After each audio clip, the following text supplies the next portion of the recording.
Bem-vindos a mais essa nossa conversa. Hoje a gente vai mergulhar num trecho bem interessante de A Busca Interminável e a Vida Presente, do Theobin Alves. É um texto curto, sabe? Mas com uma profundidade que dá o que pensar sobre como a gente vive. Sim, é um daqueles textos que pegam uma coisa simples e desdobram de um jeito surpreendente. Exato. E a essência do que ele traz aqui, eu acho que muita gente vai se identificar, é aquela sensação de estar sempre esperando por algo, né? Projetando a felicidade, a satisfação para um depois. Um futuro que a gente idealiza. Isso, um futuro idealizado. E enquanto isso, o presente, que é onde a vida acontece de fato, ele meio que escapa. Passa batido. Uhum. A gente não percebe ele passando. E para ilustrar isso, que é uma coisa tão humana, ele usa uma memória de infância, bem singela, quase todo mundo já viveu algo parecido, querer muito um pirulito, aquele desejo forte. Aquela coisa imediata da criança, né? Perfeito. E aí vem a resposta da mãe, que é um clássico. Na volta eu compro. Uma cena simples, né? Mas ele transforma isso, nossa, num ponto de partida para uma reflexão bem profunda. É impressionante como essas pequenas memórias carregam tanto significado depois, né? Totalmente. Então vamos tentar entender essa ponte que ele constrói. Como essa lembrança, tipo, trivial de um doce na infância consegue iluminar essa nossa tendência de adulto de viver sempre esperando. O que essa frase, na volta eu compro, diz sobre nós? É uma ótima pergunta, porque a analogia central é essa mesmo que você descreveu, a criança ali querendo o pirulito agora, o desejo do presente. E a resposta é que joga pra frente, pro incerto. Na volta eu compro. Adia, né? Para aí. Ele já adulto reflete sobre isso e adiciona uma camada. E se não fosse só uma questão de educar, de ensinar a esperar? Ah, sim. Ele levanta a possibilidade. Isso. E se a mãe, naquele momento específico, simplesmente não tivesse o dinheiro? Essa hipótese muda completamente a leitura da cena, não acha? Muda, com certeza. Adiciona um realismo, talvez até uma melancolia ali, naquela memória. Sem dúvida. E é essa reflexão que dá a profundidade toda.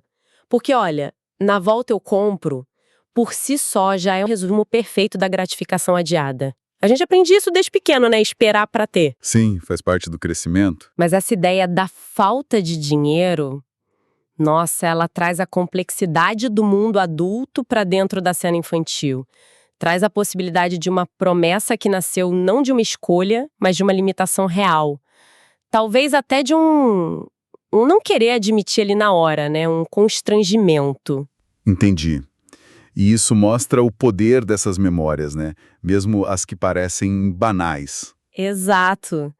Elas são como cápsulas do tempo. Guardam não só o fato, mas as emoções, as dinâmicas da família, as primeiras lições sobre querer, sobre esperar e talvez até sobre a realidade da vida, do dinheiro, que a gente nem entendia direito na época. É ali que começa a se formar a nossa relação com o ter e o esperar. E essa conexão é muito forte, porque ele usa isso como um trampolim para falar da vida em geral. Ele solta uma frase que, para mim, é muito impactante pela simplicidade.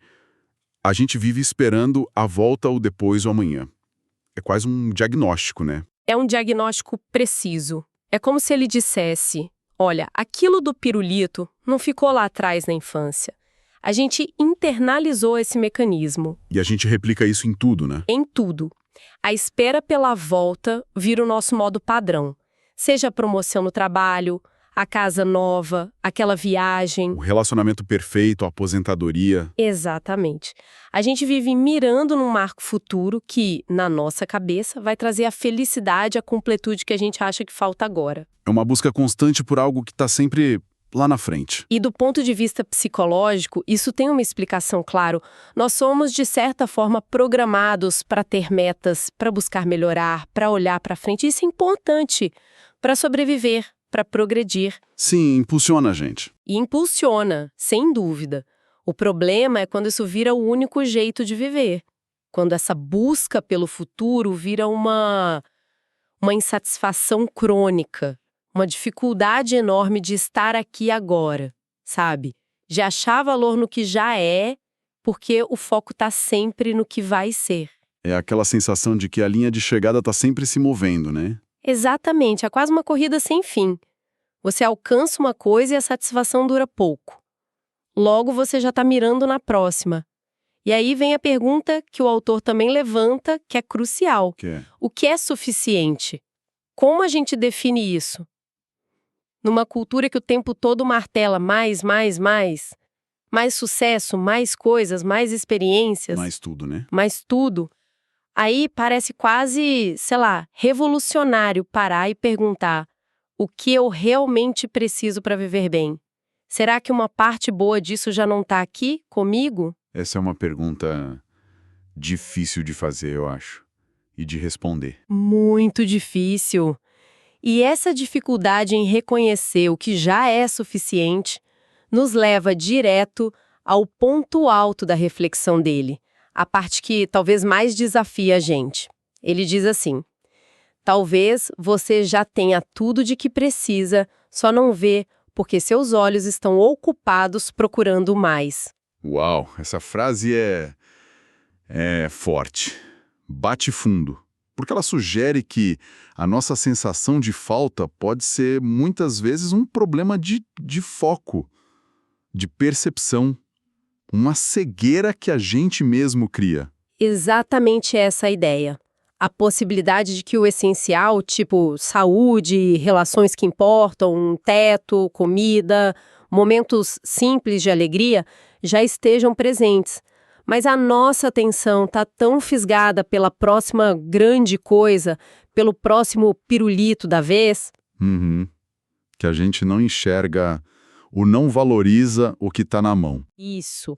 E essa cegueira voluntária, como você chamou, ela tem consequências. É aí que entram práticas como atenção plena, o mindfulness, né? Que é basicamente treinar a mente para estar presente. E a gratidão também, imagino. E a gratidão, fundamentalmente, que não é só sentir, é praticar, é ativamente reconhecer e nomear as coisas boas que já existem na nossa vida, pequenas ou grandes. Isso vai contra aquela lógica do só vou ser feliz quando, sabe? Porque te obriga a achar valor no agora. Faz todo sentido.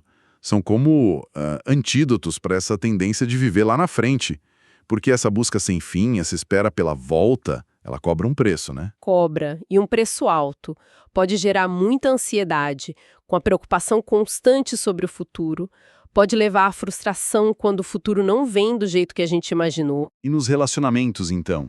Como é que a gente se conecta de verdade com alguém se a cabeça está sempre em outro lugar, planejando o próximo passo? Exato. O impacto no bem-estar é enorme. O estresse que vem com essa busca incessante, com essa sensação de que nunca é suficiente, isso afeta até a saúde física. E tem uma ironia nisso tudo, né? Qual seria? A ironia de talvez já ter os ingredientes para uma vida boa com significado, mas viver como se estivesse sempre faltando algo essencial. É como você falou antes, como tá em um banquete, mas ficar obcecado por um tipo de pão que talvez nunca chegue. O melhor é que, se chegar, a gente logo vai querer outra coisa. Provavelmente. E essa dinâmica de esperar a volta para ser feliz. Nossa, isso acontece em todas as áreas da vida, né? Em todas. Na carreira, quando eu for promovido, aí sim. Nos relacionamentos, quando a gente casar, tiver filho, comprar casa. Das finanças. Quando eu juntar X, aí vou poder relaxar. Até nas coisas pequenas, tipo, quando chegarem as férias, aí eu descanso. É sempre um quando que condiciona a felicidade ou a satisfação do presente a um evento futuro. O pirulito muda de forma, pode ser um diploma, um carro, reconhecimento, saúde, sei lá. Mas a mecânica é a mesma que o Alves descreveu lá na infância. É um padrão que se repete. Muitas vezes sem a gente nem perceber que está repetindo. Exatamente. E só de reconhecer esse padrão já é um passo enorme. Veja bem, não é para demonizar o planejamento ou a ambição. Ter metas é bom. O problema é o desequilíbrio. Quando a busca pelo futuro engole o presente. Isso, quando o vir a ser apaga totalmente o ser. A reflexão do autor parece um convite para a gente olhar para esse equilíbrio na nossa própria vida. Então, tentando amarrar tudo isso que a gente conversou, partindo daquela memória tão cotidiana, O que fica de essencial? Parece um chamado forte, talvez um pouco incômodo, para a gente ser bem honesto sobre onde a gente está colocando nossa energia, nosso foco. Uhum. Uma autoavaliação mesmo. Estamos vivendo ou estamos sempre na sala de espera, esperando a vida começar de verdade? Essa volta que a gente tanto espera, será que ela existe como a gente imagina? E se a volta, na verdade, for só uma série de agoras que a gente está deixando escapar? Essa é a questão central, eu acho. E talvez a provocação final, que a gente pode deixar para quem está ouvindo refletir, seja justamente um convite para investigar isso na prática. No meio de todos os planos e sonhos que nos levam para frente, e que são válidos, claro. Sim, não dá para viver sem eles também. Não dá. Mas como seria reservar uns momentos, talvez todo dia, para fazer um inventário rápido dos pirulitos que já estão aqui, agora, ao nosso alcance? Um inventário do presente. Isso. O que de verdade forma esse necessário que o autor fala e que talvez a gente já tenha? Quais são as fontes de alegria, de conexão, de sentido que já existem na nossa rotina, nas nossas relações hoje? Buscar o que já é suficiente. Exato. Talvez esse exercício de olhar para dentro e ao redor, sabe, com atenção, com gratidão, revele que essa sensação de falta é, em parte, uma história que a gente conta para si mesmo. Uma história muito alimentada por essa mania de viver no futuro. Descobrir o que já é suficiente aqui e agora. Nossa, isso pode ser quase um ato de rebeldia num mundo que só empurra a gente para querer mais. Essa talvez seja a verdadeira volta, a volta para o presente. Uma perspectiva realmente transformadora. E pensar que nasceu de algo tão simples quanto querer um doce mostra como as pequenas coisas do dia a dia podem guardar chaves importantes para a gente entender a vida. Fica, sem dúvida, muito material para a gente continuar pensando sobre a nossa própria jornada, né? E sobre como a gente escolhe viver cada momento.